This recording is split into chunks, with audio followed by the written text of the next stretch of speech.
Get away from here and wait outside. You have no business being here." The voice cut through the afternoon air like a knife, dripping with disgust and authority. The flight attendant screamed, "I'm calling security if you don't leave immediately. People like you don't fly on jets like this." Vivian, the black woman, stood there silent. The silence that followed was deafening. Rain began to fall on the tarmac of Westchester County Airport, and in that moment, a billionaire heiress stood face to face with an employee who had no idea she owned the entire company. But what the flight attendant screaming those words didn't know was that she had just made the biggest mistake of her entire life. Before we start this story, if you support that everyone should be respected, no matter their skin color, HT the subscribe button, type support and where you're watching from in the comments. Vivian Carter at 37 years old. She's one of the most powerful women in aviation that you've probably never heard of. Just 12 hours earlier, Vivian had been sitting in a boardroom in London, closing a $3 billion international acquisition deal. Now she was rushing back to the United States for her father, Charles Carter's 70th birthday celebration in the Hamptons. The Carter family built their empire over 3 generations, owning everything from luxury hotels to tech companies, and yes, one of the largest private aviation companies in North America. But here's what makes Vivian different from every other wealthy heiress you might know. She deliberately stays invisible. No social media accounts, no red carpet appearances, no magazine interviews. As Vivian arrived at the airport early, she opted to enter the airport lounge first before her flight. But the gatekeeper stopped her saying, "Ma'am, this lounge is for first-class passengers only. You'll need to show me your boarding pass and identification." The voice was sharp, dismissive, dripping with the kind of authority that comes from gatekeeping privilege. Vivian paused, surprised by the aggressive tone. She had been using this lounge for over a decade, though she typically visited during quieter hours. "Of course," she replied, reaching into her purse for her platinum membership card and boarding pass. David took the documents with obvious skepticism, examining them like a detective studying evidence of a crime. "These don't look right," he announced loudly enough for other staff to hear. "I'm sorry, but these credentials don't look right. Are you sure you're supposed to be here?" "Ma'am, I'm going to have to ask you to wait outside while we verify your credentials. This lounge is for our most exclusive clientele."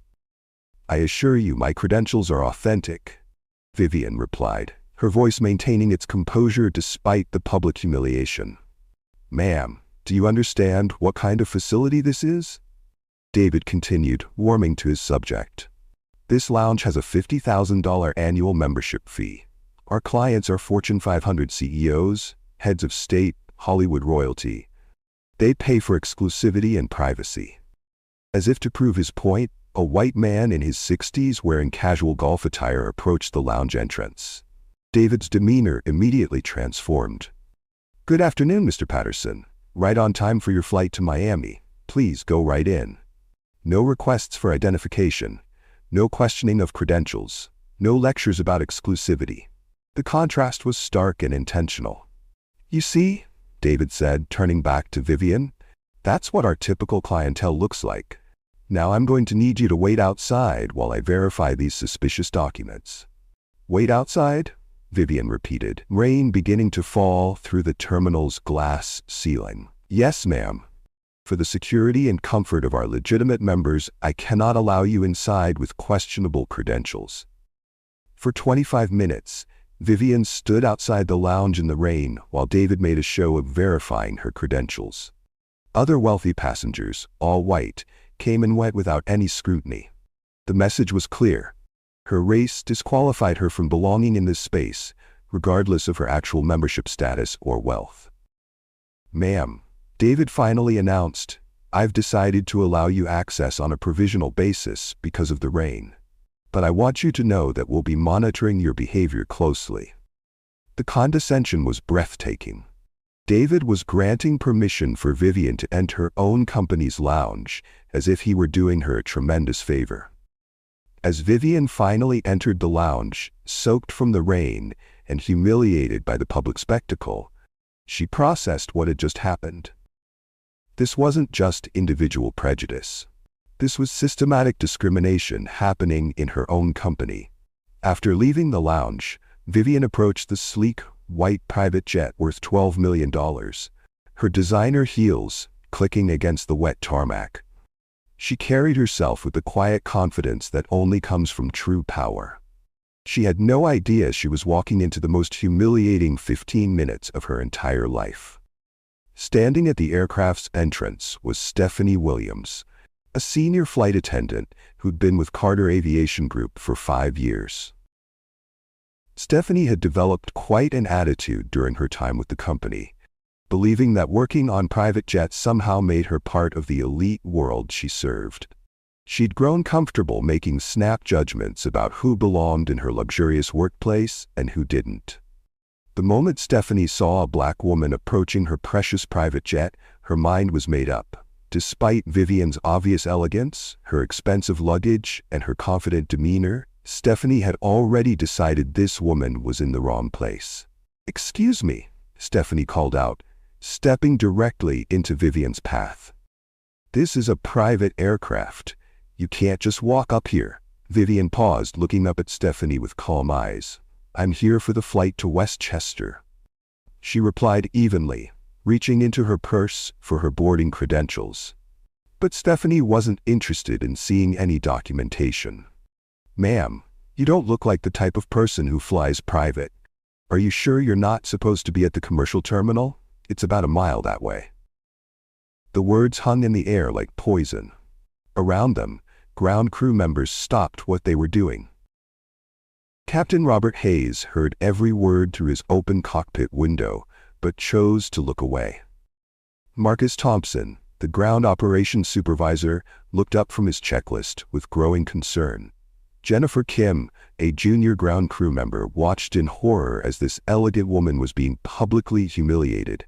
"I have my boarding pass right here," Vivian said calmly, pulling out her documentation.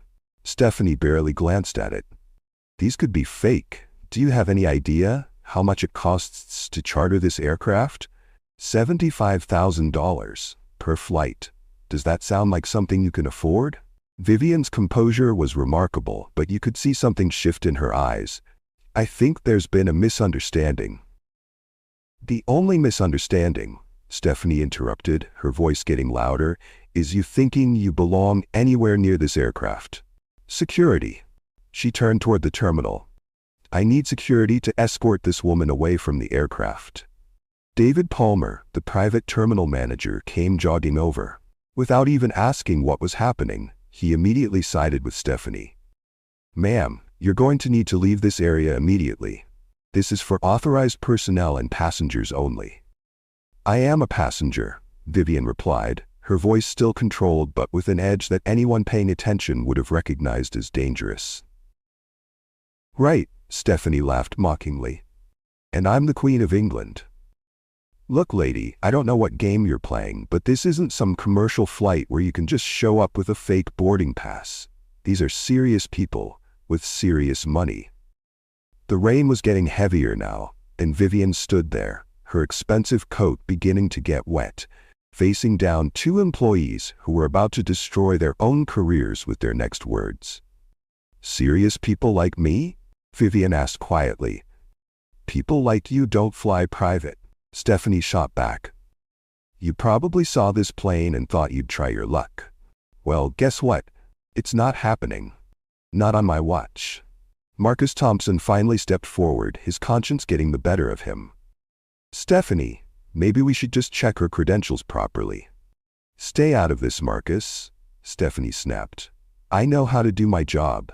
Unlike some people, I actually care about the security and reputation of this company."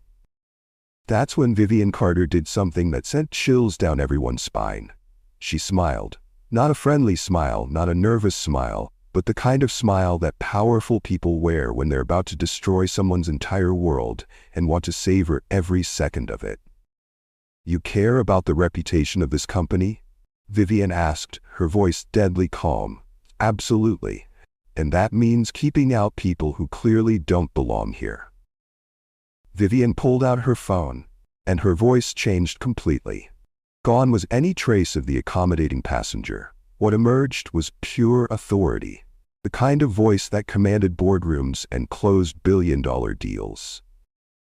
"In that case," she said, dialing a number, "I think it's time we discussed exactly what kind of reputation you've been building."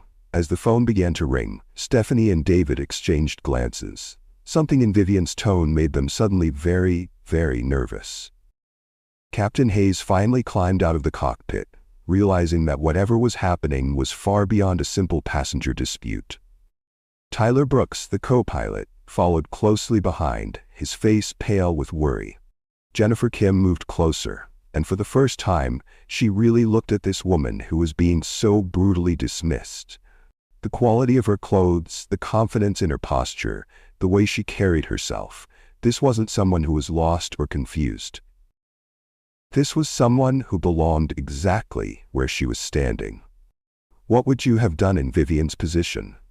Would you have immediately revealed who you were, or would you have let these employees show their true colors first? Drop your thoughts in the comments below, and don't forget to subscribe to the channel. As Vivian's phone call connected, Stephanie Williams and David Palmer were about to learn a lesson about assumptions, respect, and consequences that would haunt them for the rest of their lives. The woman they had just humiliated, dismissed, and threatened to have arrested was about to reveal exactly who she was. "Hello," Vivian said into the phone, her eyes never leaving Stephanie's face. "This is Vivian Carter, and I need to speak with the board of directors, immediately." The color drained from Stephanie's face. The name Carter in aviation circles meant only one thing. But it couldn't be. Could it? The name Carter hung in the air like a thunderclap, but Stephanie Williams was too blinded by her own prejudice to understand what she had just heard. Instead of backing down, instead of questioning her assumptions, she doubled down on the biggest mistake of her entire career. "Carter?" Stephanie scoffed, her voice dripping with mockery. "Oh, so now you're claiming to be related to the Carter family? What's next? Are you going to tell me you're the Queen of England too?" Vivian's finger hovered over the end call button on her phone. For a moment she considered hanging up and walking away. After all, she had learned what she needed to know about the culture in her own company. But something in Stephanie's tone, the sheer audacity of her dismissal, made Vivian this wasn't just about one ignorant employee. This was about a system that needed to be completely dismantled. "Actually," Vivian said, placing the phone back to her ear, "hold that call for just a moment. I want to give these employees one more chance to show me who they really are." "Ma'am," Stephanie continued, her voice getting louder and more aggressive, "I'm going to need to see some real identification. And I mean real identification, not some fake documents you printed at home." Vivian reached into her purse and pulled out her driver's license, her black American Express Centurion card, and her company identification. She handed them to Stephanie with the patience of someone who had dealt with ignorance her entire life. Stephanie barely glanced at the documents before handing them back dismissively. "These could be fake too. Do you know how easy it is to get fake IDs these days? I've seen it all before." The irony was breathtaking. Here was a woman making $70,000 a year, questioning the credentials of someone who could buy and sell the entire airport without checking her bank balance. But Stephanie's prejudice had completely blinded her to reality. David Palmer, the private terminal manager, had been watching this exchange with growing smugness. In his mind, Stephanie was handling a difficult situation perfectly. He approached with the swagger of someone who believed his authority was absolute. "Is there a problem here, Stephanie?" he asked, though his tone made it clear he had already decided who was in the wrong.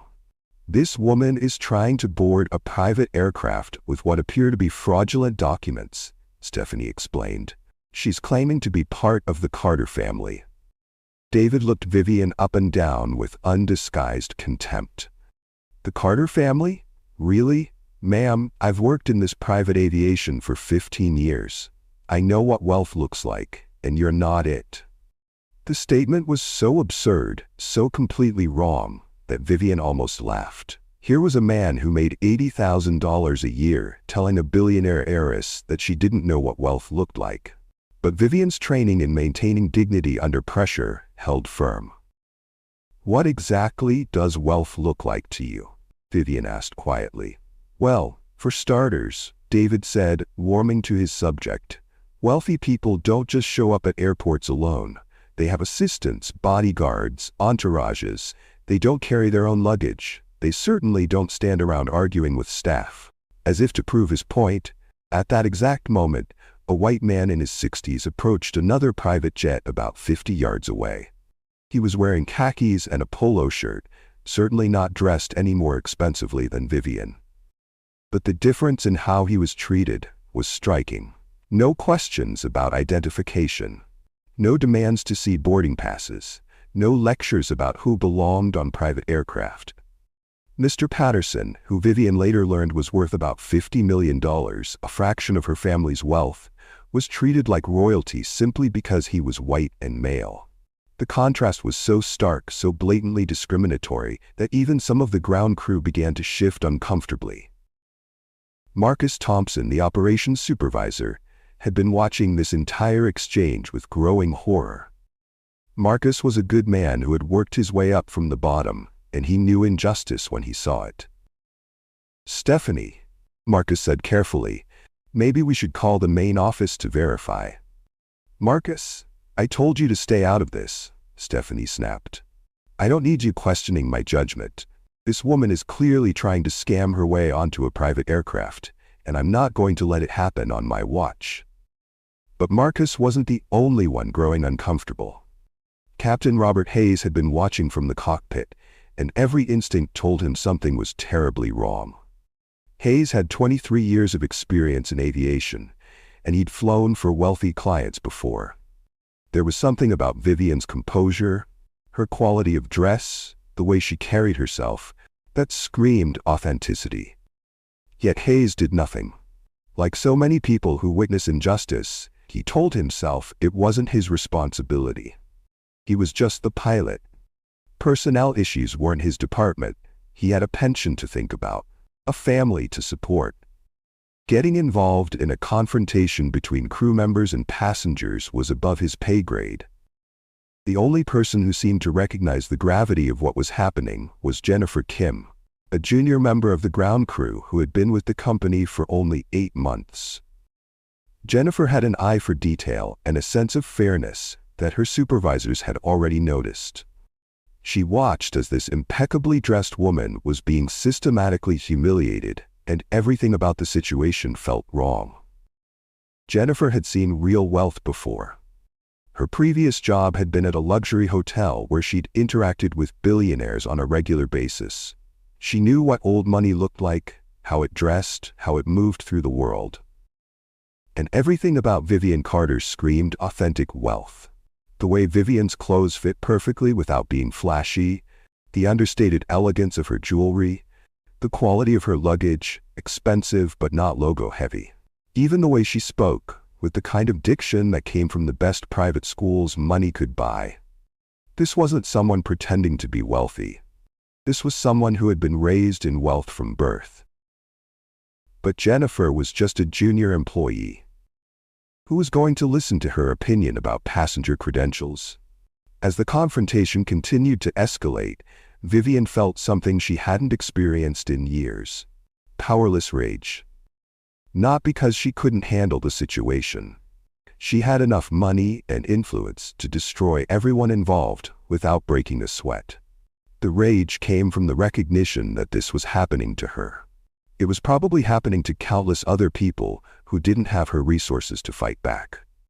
So Vivian made a decision that would change everything. Instead of immediately revealing her identity and ending this humiliation, she would let it continue. She would document every word, every action, every moment of discrimination. And then she would use it to burn down the toxic culture that had allowed this to happen. "Ma'am," David Palmer said, his voice taking on an authoritative tone, "I'm going to have to ask you to leave the private terminal area entirely. You're disrupting our operations, and our clients pay premium prices for privacy and exclusivity. Disrupting your operations? Vivian repeated. By standing here quietly with my boarding credentials? By refusing to accept that you don't belong here? Stephanie interjected. Look, I'm sure you're a very nice person, but this aircraft is reserved for high-net-worth individuals. You might want to check with the commercial airlines. I hear JetBlue has some very nice flights. The condescension in Stephanie's voice was breathtaking. She was speaking to Vivian like she was a confused child who had wandered into the wrong part of the airport. Meanwhile, the rain was getting heavier, and Vivian was still standing outside, being systematically excluded from boarding her own aircraft. High-net-worth individuals, Vivian repeated thoughtfully. And you've determined that I'm not one of those based on what exactly? Stephanie and David exchanged a look that said everything about their assumptions. They didn't need to voice what they were thinking. Their expressions made it crystal clear. In their minds, a black woman, regardless of how she was dressed or how she carried herself, simply couldn't be wealthy enough to afford private aviation. Based on experience, David said finally. When you've worked in this industry as long as we have, you develop an eye for these things. What Stephanie and David didn't realize was that their experience was actually a systematic pattern of racial profiling that had been going on for years. They had become so comfortable with their prejudices that they no longer even recognized them as prejudices. In their minds, they were just doing their jobs, protecting their wealthy clients from undesirable intrusions. But their comfortable world was about to come crashing down. Jennifer Kim couldn't take it anymore. Despite her junior status, despite the risk to her own career, she walked over to where Vivian was standing. "Ma'am," Jennifer said quietly, "I'm so sorry about this. Is there anything I can do to help? Maybe I could call the main office to sort this out?" It was a small gesture, but it meant everything to Vivian. In the midst of this systematic humiliation, here was one person who recognized basic human decency. One person who was willing to risk her own position to do the right thing. "Thank you," Vivian said softly. "Your kindness means more than you know. But I think this situation needs to play out exactly as it's happening." Jennifer didn't understand what that meant, but something in Vivian's tone told her that this story was far from over. Meanwhile, Stephanie was growing increasingly agitated. In her mind, she had given this woman multiple chances to leave gracefully, and instead of taking the hint, Vivian was standing her ground. This was starting to look like a real security situation. "Ma'am, I'm going to call airport security," Stephanie announced loudly. "You're trespassing on private property, and you're refusing to leave when asked." "I am trespassing," Vivian repeated, her voice still eerily calm. "On private property. Yes, this is a private aviation terminal. These aircraft are privately owned, and access is restricted to authorized personnel and passengers only." Vivian nodded thoughtfully. "And you're absolutely certain that I'm not an authorized passenger?" "I've checked your so-called credentials. They don't match our passenger manifest, and frankly, they look suspicious." What Stephanie didn't know was that Vivian's name on the passenger manifest was listed simply as V. Carter. No first name, no title, just an initial and a last name. It was a security measure that the Carter family had used for decades to maintain their privacy. But in Stephanie's mind, she was looking for someone who looked like her mental image of what a Carter should be. And a black woman definitely didn't fit that image. "You know what?" Vivian said, pulling out her phone again. "I think it's time I made that call." As she dialed, Vivian's entire demeanor shifted. The accommodating passenger disappeared, replaced by something far more dangerous. Her voice took on the tone of someone who was used to being obeyed without question. "Hello, I'm at Westchester County Airport," Vivian stated, "and I'm experiencing what can only be described as systematic discrimination from our employees." "Yes, our employees." The color was starting to drain from both Stephanie's and David's faces. Something in Vivian's tone, the way she said, "our employees," was beginning to penetrate their walls of prejudice and arrogance. "I want a full investigation launched immediately," Vivian said, her voice getting stronger with each word. "I want security footage pulled from the last 30 minutes, and I want a complete review of hiring and training practices in the private aviation division." Captain Hayes finally climbed out of the cockpit, realizing that whatever was happening had gone far beyond a simple passenger dispute. As he approached the group, he could hear Vivian's side of the phone conversation, and his blood ran cold. "No, I don't think suspension pending investigation is sufficient," Vivian was saying. "I think we're looking at immediate termination for cause. This is exactly the kind of liability exposure that the board has been worried about." "I'll hold for the chairman," Vivian said, then looked directly at Stephanie. "He's pulling the employment files for everyone involved in this incident." The silence that followed was deafening. Around the airport, other passengers and crew members had begun to notice the commotion. Word was spreading that something big was happening at the Carter Aviation Terminal. Marcus Thompson approached the group, his face grave with concern. As operations supervisor, he knew he should have intervened earlier. His conscience had been screaming at him for the last 20 minutes, but he had chosen the safe route of staying out of what he assumed was a personnel matter. Now he was beginning to realize that his silence might have cost him his career. "Stephanie," Marcus said quietly, "maybe we should reconsider." "Reconsider what?" Stephanie snapped, though her voice had lost much of its earlier confidence. "Some woman shows up claiming to be a Carter, and suddenly we're supposed to believe her?" But even as she said it, Stephanie's conviction was wavering. There was something about the phone call she had just witnessed that felt too authentic to be fake. The way Vivian spoke about board meetings and employment files, the casual mention of corporate liability. These weren't things that someone could just make up on the spot. David Palmer was having similar doubts. He had built his career on reading people, on knowing who belonged in his exclusive world and who didn't. But everything about this situation was beginning to feel wrong. The woman's composure under pressure, her obvious quality and refinement, the way she spoke with such authority. What if they had made a terrible mistake? "Ma'am," David said carefully, "perhaps there's been a misunderstanding." "Perhaps," Vivian interrupted, lowering her phone. "A misunderstanding? You've accused me of fraud, trespassing, and carrying stolen identification. You've publicly humiliated me, refused to let me board an aircraft I have legitimate credentials for, and threatened to have me arrested. What part of that do you consider a misunderstanding?" The rain was coming down harder now, and Vivian was completely soaked. Her expensive coat was ruined, her hair was plastered to her head, and she had been standing in the weather for over 20 minutes because her own employees refused to let her board her own aircraft. "The chairman will see me now," Vivian said, raising the phone back to her ear. "Yes, sir. I'm still here at the airport. Standing in the rain, actually, because your employees have decided I don't look like the kind of person who should be allowed on a Carter Aviation aircraft." As Vivian continued her conversation with the chairman of the board, you could watch the realization dawning on everyone around her. The way she spoke about company policy, her familiarity with corporate structure, her casual mention of board meetings and executive decisions, this wasn't someone pretending to be important. This was someone who was important. Captain Hayes approached Stephanie with growing panic in his eyes. "Stephanie, what passenger manifest are you looking at?"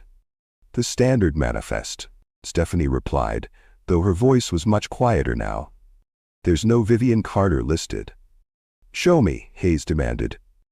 Stephanie pulled out her tablet and scrolled to the passenger list. There at the top of the list was a single entry, V. Carter, owner CEO. The silence that followed was the sound of careers ending. Captain Hayes stared at the screen, then looked at Vivian, then back at the screen. 23 years of experience in aviation, and he had just witnessed one of his crew members discriminate against the owner of the entire company. "Oh God," he whispered. "Oh my God." He looked over Hayes' shoulder at the tablet, and his face went white. V. Carter, owner CEO. The woman they had been treating like a criminal was the CEO of Carter Aviation Group. David Palmer saw their expressions and felt his stomach drop. What? What is it? But he didn't need an answer. Vivian's phone call was providing all the information anyone needed. Stephanie Williams sank down onto a nearby equipment crate, the full weight of what she had done crashing down on her. She had just spent 30 minutes systematically discriminating against the owner of Carter Aviation Group. Not just any owner. A member of the Carter family, one of the most powerful families in American business. And she had done it all in front of witnesses, with security cameras recording every word. As Vivian ended her call, she looked around at the group of employees who had spent the last 30 minutes making the biggest mistake of their professional lives. Her expression wasn't angry, it was something far more dangerous. It was disappointed. Now, she said quietly, I believe someone mentioned calling security. I think that's an excellent idea. I'd like to file a formal complaint about discrimination, harassment, and hostile work environment. The rain continued to fall, but Vivian Carter was no longer just standing in it. She was standing in the wreckage of several careers, and the storm that was about to hit Carter Aviation Group would make the weather seem like a gentle spring shower. But first, Vivian had one more phone call to make, and this one would change everything.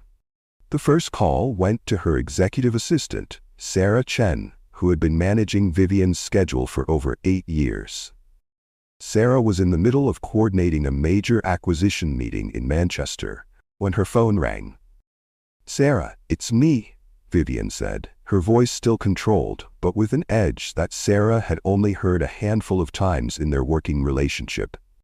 Cancel the Manchester meeting immediately. Cancel it?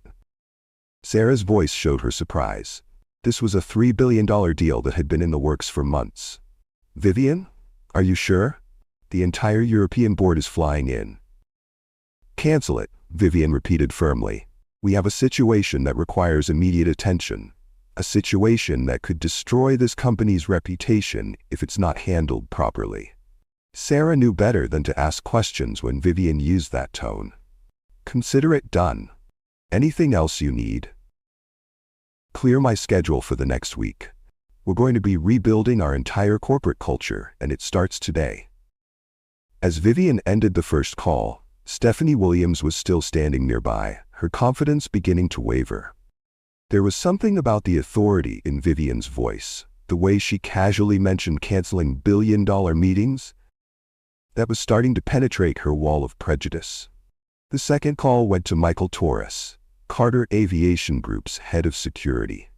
Torres was a former FBI agent who had been with the company for 6 years, and he knew that when Vivian Carter called personally, it meant something serious was happening. Michael, I need all security footage from Terminal 7 private jet section for the last hour, Vivian said without preamble. I need it pulled, secured, and prepared for legal review. Footage from Terminal 7? Torres repeated. Vivian, are you at the airport? Yes, and I need that footage preserved as evidence. We have a discrimination incident involving our own staff that's going to require a full investigation. How serious are we talking? Career-ending serious, lawsuit serious, federal discrimination complaint serious. Torres's voice became all business. I'll have the footage secured within 10 minutes. Do you need a security team at your location? Not yet, but have a team standing by. And Michael, I want the footage reviewed by our legal team before anyone else sees it. This is going to be a textbook case of workplace discrimination. As Vivian ended the second call, Captain Hayes finally climbed out of the cockpit. He approached the group just as Vivian was dialing her third number. This call went to her brother Marcus Carter, who served as the company's chief operating officer. Marcus was in a board meeting in Manhattan when his phone buzzed with Vivian's emergency code. Marcus, I need you to drop everything and get to Westchester County Airport, Vivian said. Bring the legal team. Bring HR. Bring anyone else who needs to see what kind of culture we've allowed to develop in our own company. What's going on? Marcus could hear the tension in his sister's voice, and it worried him. Vivian never lost her composure. I'm standing in the rain outside one of our own aircraft because our employees have decided that I don't look like the kind of person who belongs on a private jet. The silence on the other end of the line was deafening. Marcus Carter was not just Vivian's brother. He was her business partner, her closest advisor, and someone who had witnessed her build Carter Aviation Group into one of the most successful companies in the industry. The idea that their own employees would discriminate against her was beyond comprehension. "They what?" Marcus's voice was dangerously quiet. "You heard me correctly. I've been standing here for 45 minutes being told that I don't belong on my aircraft by employees who are supposed to represent our company's values. I'm leaving now. I'll be there in 30 minutes. Marcus, bring the termination paperwork. We're going to need it." As Vivian ended the third call, the color was beginning to drain from David Palmer's face. He had heard enough of the conversation to realize that something was very, very wrong. The casual mention of legal teams and termination paperwork was starting to penetrate his fog of arrogance. But it was the fourth call that would end careers and change everything. Vivian dialed the direct line to the Carter Aviation Group boardroom, where the weekly executive meeting was taking place. The board members were reviewing quarterly reports when the conference room phone rang with Vivian's emergency code. "This is Vivian Carter," she said, and her voice had completely transformed. Gone was any trace of the patient passenger. What emerged was pure authority, the voice of someone who owned companies worth billions of dollars and was not accustomed to being questioned. "I'm calling an emergency board meeting to address a discrimination incident involving our own staff that is occurring right now, at this moment, at Westchester County Airport." Board Chairman Robert Sterling's voice came through the speaker. "Vivian, what kind of incident are we talking about?" "The kind that makes headlines," Vivian replied, her voice getting colder with each word. "The kind that triggers federal investigations. The kind that destroys reputations and costs companies hundreds of millions in lawsuits." "Where are you exactly?" "I'm standing in the rain outside Terminal 7 because our employees have spent the last 45 minutes telling me that I don't belong on one of our own aircraft." The silence in the boardroom was absolute. These were some of the most powerful executives in American business, and they knew exactly what kind of liability exposure Vivian was describing. "Robert, I don't care what meetings you're in," Vivian continued, her tone becoming increasingly commanding. "I don't care what calls you need to cancel. This company's reputation is on the line, and we need to address it immediately." "Vivian, surely there's been some kind of misunderstanding." "The only misunderstanding," Vivian interrupted, "is that someone just told the owner of this company that she doesn't belong on her own aircraft, and they did it in front of witnesses, with security cameras recording every word." As the board members absorbed the magnitude of what they were hearing, Vivian continued her devastating assessment. By now, a crowd had begun to gather around the terminal.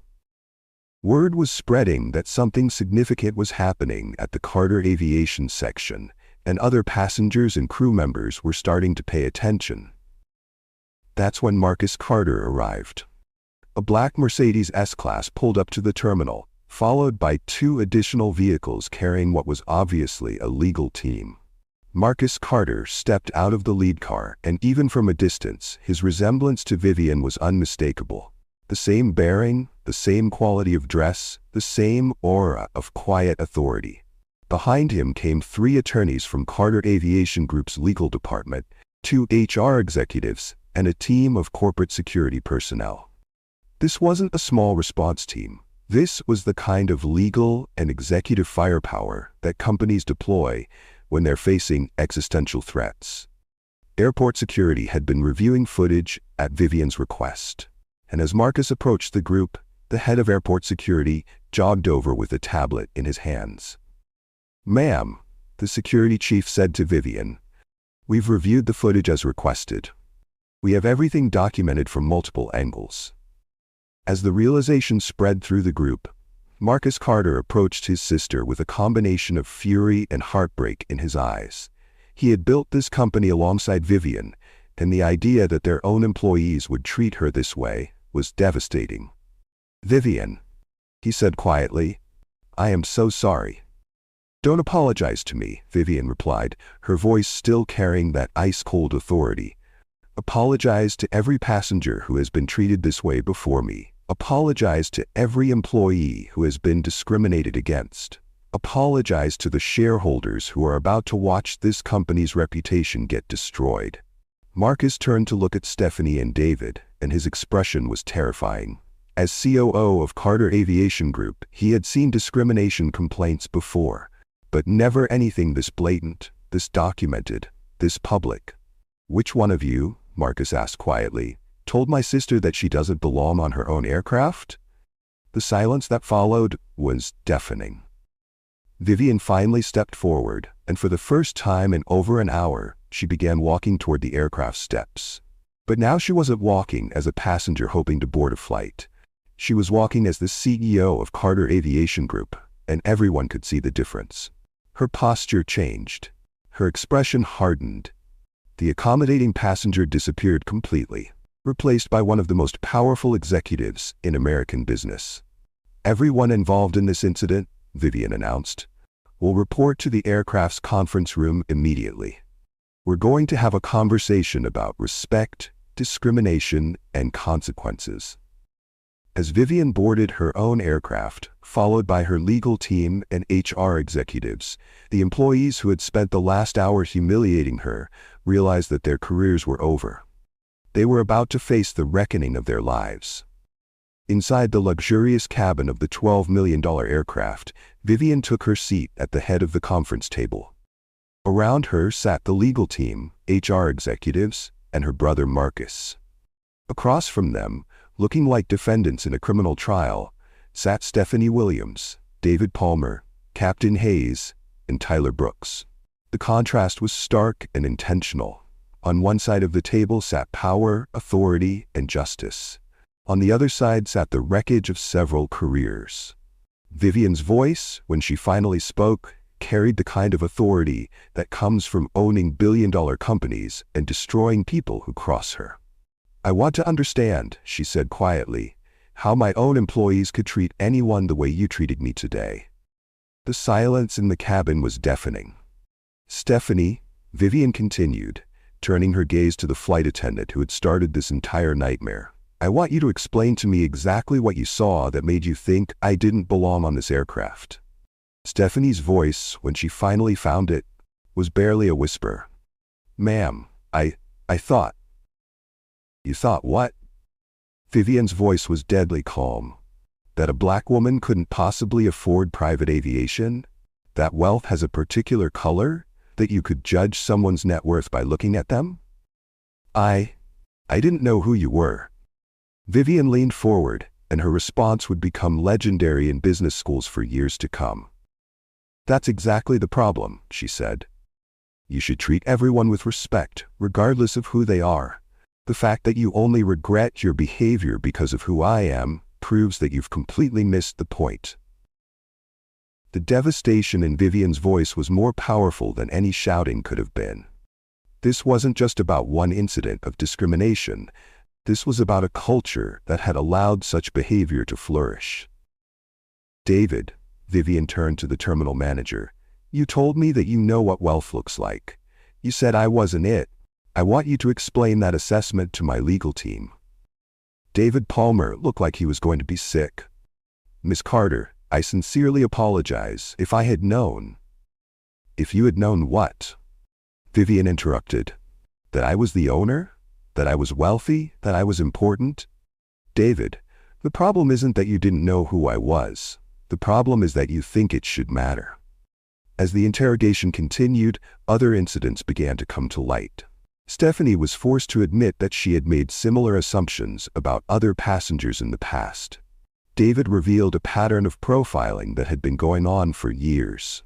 Captain Hayes confessed that he had witnessed discrimination before, but had chosen to stay silent. Marcus Carter sat quietly, taking notes and watching his sister dismantle the careers of people who had brought shame to their family name. As COO, he would be responsible for implementing the changes that would prevent this from ever happening again. The security footage, Vivian announced, shows every moment of the last hour. Every discriminatory comment, every assumption, every moment of humiliation. That footage will be reviewed by federal investigators, by our legal team, and by every employee in this company as part of mandatory training. The weight of consequences was beginning to settle on everyone involved. This wasn't going to be a quiet personnel matter handled internally. This was going to be a public reckoning that would reshape the entire industry. Stephanie Williams, Vivian said formally, "Your employment with Carter Aviation Group is terminated immediately." David Palmer, "Your employment is terminated immediately." Captain Hayes, "You are suspended pending a full investigation." The words fell like hammer blows. Careers that had taken years to build were ending in a single sentence. But Vivian wasn't finished. This incident has exposed a culture problem that goes far beyond individual employees, she continued. We're going to implement company-wide changes that will ensure this never happens again. Every employee will undergo bias training. Every manager will be retrained on our values. And we're going to create reporting systems that protect people from the kind of treatment I experience today. As the meeting concluded and the terminated employees were escorted from the aircraft, Vivian finally allowed herself a moment to process what had happened. She had been humiliated, discriminated against, and treated like a criminal by her own employees. But in the end, she had turned their prejudice into a teaching moment that would reshape her entire company. The rain had stopped, and through the aircraft windows, she could see other passengers and crew members watching nervously. Word of what had happened was already spreading through the aviation industry. By tomorrow, this incident would be front-page news in every business publication in the country. But for now, Vivian Carter was finally going home to her father's birthday party, carrying with her the satisfaction of knowing that she had just made her company and her industry a better place for everyone. The most powerful response to discrimination, she had proven, was simply letting people reveal exactly who they were, and then holding them accountable for it. Justice moved swiftly through Carter Aviation Group like a cleansing fire. Within 24 hours of the incident, the corporate world witnessed what happens when discrimination meets real consequences. Stephanie Williams found herself not just fired, but permanently blacklisted from the aviation industry. Her termination letter, which would later become a template for discrimination cases, detailed every moment of her prejudiced behavior.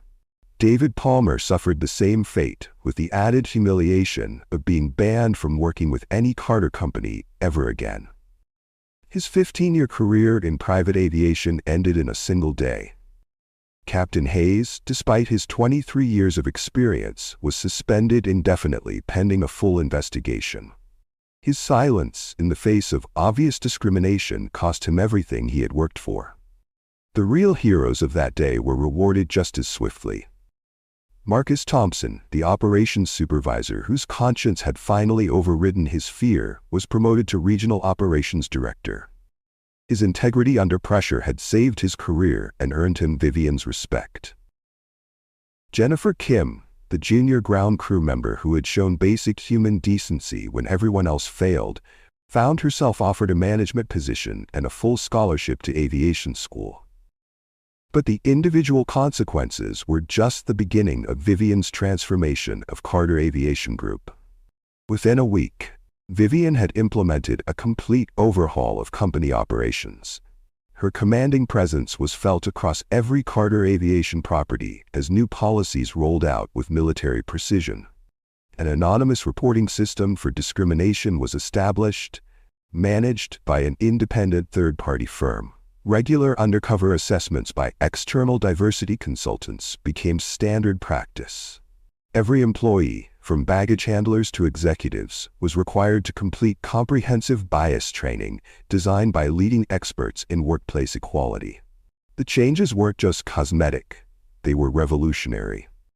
Carter Aviation Group became the first major aviation company to implement real-time bias monitoring, where AI systems analyzed customer service interactions for discriminatory patterns.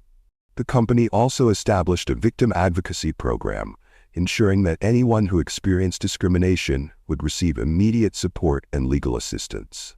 For Vivian personally, the incident triggered a profound realization. Her family's philosophy of maintaining a low profile while protecting their privacy had inadvertently enabled a toxic culture to flourish unchecked. She made the difficult decision to become more visible in company operations, conducting surprise visits to terminals and speaking directly with frontline employees. When she finally arrived at her father's 70th birthday celebration in the Hamptons, 3 hours late and emotionally drained, Charles Carter took one look at his daughter and knew something significant had happened. As Vivian recounted the day's events, her father's initial anger gave way to profound pride. "You turned the worst day into the best lesson," he told her. "Your mother would be so proud." The birthday celebration itself became an impromptu business school seminar, with 3 generations of Carters discussing how to transform corporate culture from the top down. The family's quiet philanthropy would never be the same. They increased their investment in diversity initiatives by 500% and established mentorship programs specifically for underrepresented groups in aviation. The ripple effects of that single afternoon extended far beyond Carter Aviation Group. The incident became a Harvard Business School case study within months, titled, "When Discrimination Meets Authority: Leadership in Crisis." Other aviation companies scrambled to implement similar policies, terrified of facing their own version of Vivian's nightmare. Vivian's leadership style gained national recognition, with business publications calling her the executive who turned humiliation into transformation.